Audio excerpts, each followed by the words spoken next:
மரியாயே வாழ்க. அன்பான மரியணைக்கான ஒரு யூடியூப் சேனல் நேயர்களே, உங்கள் அனைவருக்கும் தேவனின் திருப்பெயரால் வாழ்த்துக்கள். மாதாவோடு மாபெரும் ஜூப்ளி என்ற ஓராண்டு தொடரில் இருக்கின்றோம். தினம்தோறும் மாதாவை பற்றி ஒவ்வொரு செய்தியாக இந்த மரியணைக்கான ஒரு சேனலில் உங்களுக்கு அளித்து கொண்டு வருகிறது. இந்த செய்தியெல்லாம் உங்களுக்கு தினமும் வாட்ஸ்அப்பில் வேணும்னா MMJ அப்படின்னு டைப் பண்ணி உங்களுடைய பெயர், உங்களுடைய ஊர், அதை கீழே போயிட்டு இருக்கிற நம்பருக்கு வாட்ஸ்அப் பண்ணுங்கள். தினம்தோறும் உங்களுக்கு மாதாவை பற்றிய வீடியோக்கள் உங்களுக்கு வாட்ஸ்அப்பில் அனுப்பி வைக்கப்படும். அன்பானவர்களே, இந்த வாரத்தினுடைய தலைப்பு உடன்படிக்கை பேழையும் மாதாவும் அப்படின்ற தலைப்பு தான் இந்த வாரத்தில் நாம் பார்த்துட்டு இருந்தோம். இந்த வாரத்தினுடைய கடைசி வீடியோ இது. இந்த வாரம் முழுவதும் மாதா உடன்படிக்கை பேழை இது ரெண்டும் ஒன்று தான் அப்படின்ட்டுன்னு பைபிளில் இருந்து நமக்கு கடவுள் கொடுத்த வசனங்கள் மூலம் நாம் தெரிஞ்சுக்கிட்டோம். அதனுடைய முத்தாய்ப்பாக இன்றைக்கு மீண்டும் கடைசி இந்த வீடியோவில் மாதா உடன்படிக்கை பேழையாக இருக்கின்றார். அந்த தாயை அனைவரும் ஏற்க வேண்டும். மாதாவை ஏற்காவிடில், மாதாவை ஏற்றுக்கலனால் கடவுள் நமக்கு அழிவை கொண்டு வருவார். இது நான் சொல்லலை, தாவீது அரசர் சொல்லியிருக்கார். அவர் சொன்ன வசனத்தை தான் இன்றைக்கி நாம் பார்க்க போகிறோம். அது அப்படியே மாதாவுக்கு பொருந்துகிறது. இன்றைக்கு நாம் பார்க்க போகிற வசனம் என்னென்னா 1 நாளாகமம் 15வது அதிகாரம் 12-13 வசனங்கள். இந்த 2 வசனத்தில் கடவுள் மாதாவை ஏற்றுக்கொள்ள வேண்டும் என்று தாவீதின் வழியாக அறிவுறுத்துகிறார். எப்படின்னு பார்க்கலாம் வாங்க. இஸ்ராயலின் கடவுளான ஆண்டவரின் திருப்பேழையை அதற்காக தயாரிக்கப்பட்டுள்ள இடத்திற்கு கொண்டு வாருங்கள்.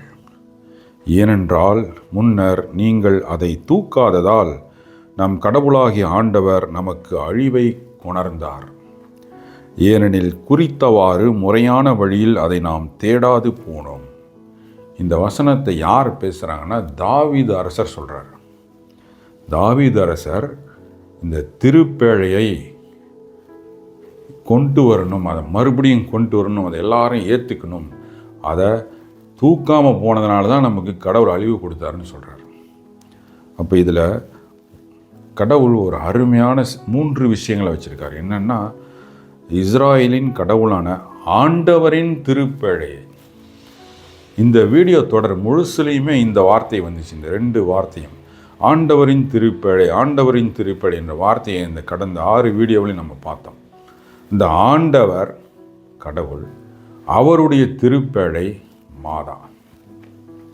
இப்போ திருப்பேழைக்குள்ளே இருக்கிற அந்த 3 பொருள்கள், ஆரோனின் துளிர்த்த கோல், மன்னா, கடவுளுடைய கட்டளை, இது 3மே கடவுள் கொடுத்து அதுக்குள்ளே வைக்க சொல்லி, இதில் என்னுடைய பிரசன்னம் இருக்குது, இது மிக மிக புனிதமானது, இதில் நான் இருக்கிறேன் அப்படின்னு சொன்ன விஷயம் அது.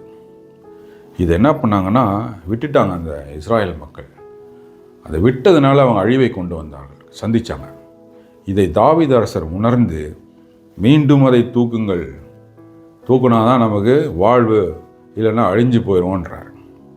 அப்போ பாருங்கள், ஆண்டவரின் திருப்பேழைன்ற வார்த்தை முக்கியமாக இருக்குது இந்த வசனத்தில். ஆண்டவரின் திருப்பேழையார் மாதா. மாதாவுடைய திருவயிற்றில் தான் கடவுள் அந்த உடன்படிக்கை பேழைக்குள்ள இருந்த 3 பொருட்களும் ஒரே வடிவமாக மாதாவுடைய வயிற்றில் ஆண்டவர் இயேசு இருந்தார். ஆண்டவரின் ஆரோனின் துளிர்த்தகோல் இயேசுவின் உயிர்ப்பை குறிக்குது. அதுக்குள்ளே உடன்படிக்கை பேழைக்குள்ளே வைக்கப்பட்ட அந்த மன்னா புதிய நற்கரணை உணவாகிய ஆண்டவர் இயேசுவை குறிக்குது. உடன்படிக்கை பேழைக்குள்ள இருந்த கட்டளை புதிய கட்டளையான ஆண்டவரை குறிக்குது. ஆக இந்த 3 விஷயங்களையும் தாங்கிய திருப்பேழையாக மாதா இருக்கிறாங்க. உடன்படிக்கை, புதிய ஏற்பாட்டு உடன்படிக்கை பேழையாக மாதா இருக்கிறாங்க. அப்போ இது ஆண்டவரின் திருப்பேழை. பழைய ஏற்பாட்டு வசனம் மாதாவுக்கு பொருத்தப்படுகிறது, கடவுளுடைய திருப்பேழையாக மாதா இருப்பதால்.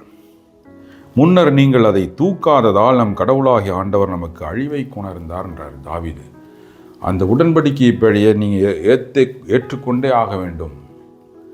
அதே போல தான் புதிய ஏற்பாட்டு உடன்படிக்கை பேழை மாதாவை எல்லாரும் ஏற்றுக்கொள்ள வேண்டும். மாதாவை விலக்கிவிட்டு, மாதாவை புறக்கணித்து விட்டு, மாதா தேவையில்லை என்று சொல்லிவிட்டு அந்த திருத்தாயின் வயிற்றில் பிறந்த ஆண்டவர் இயேசுவை வணங்குவது, ஆராதிப்பது, போதிப்பது அத்தனையும் பித்தலாட்டம். அத்தனையும் கடவுளுக்கு எதிரான துரோகம். அது கடவுளுடைய தாயை விலக்கிவிட்டு அவர் பெற்ற மகனை வழிபடுவது என்பது கடவுளுக்கு எதிராக செய்யப்படுகிற மோசடி. இதை தான் தாவீது சொல்கிறார். தாவீது தான் சொல்கிறார், அழிஞ்சு போயிட்டீங்க, அதை தூக்குங்க மறுபடின்றார். மறுபடியும் உடன்படிக்கை பழைய தூக்குங்களாம் வாங்கன்றார். ஏனென்றால் குறித்தவாறு முறையான வழியில் அதை நாம் தேடாது போனோம்.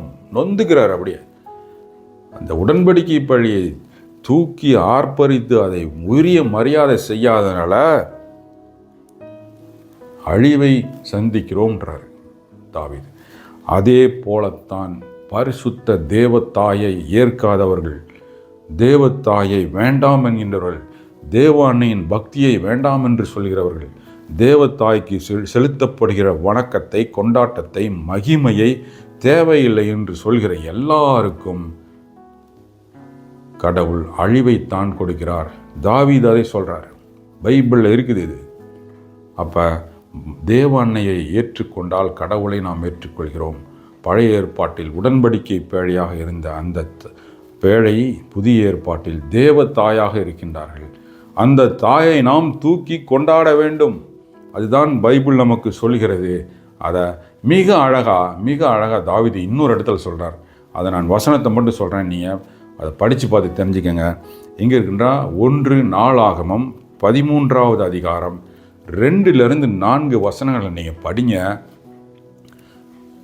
இந்த புதிய ஏற்பாட்டில் மாதாவை ஏற்றுக்கொள்ள வேண்டும் என்று நாம் இப்போ இந்த வீடியோ வழியாக சொல்கிறோம் இல்லையா, அது அப்படியே பைபிளில் தாவீது அரசர் சொல்கிறதா இருக்கும். படித்து பாருங்கள் தயவுசெய்து. எனவே தேவத்தாயை ஏற்றுக்கொள்வோம், தேவத்தாய்க்கு மகிமை செய்வோம். அன்பானவர்களே, இந்த வீடியோவை எல்லாருக்கும் ஷேர் செய்யுங்கள்.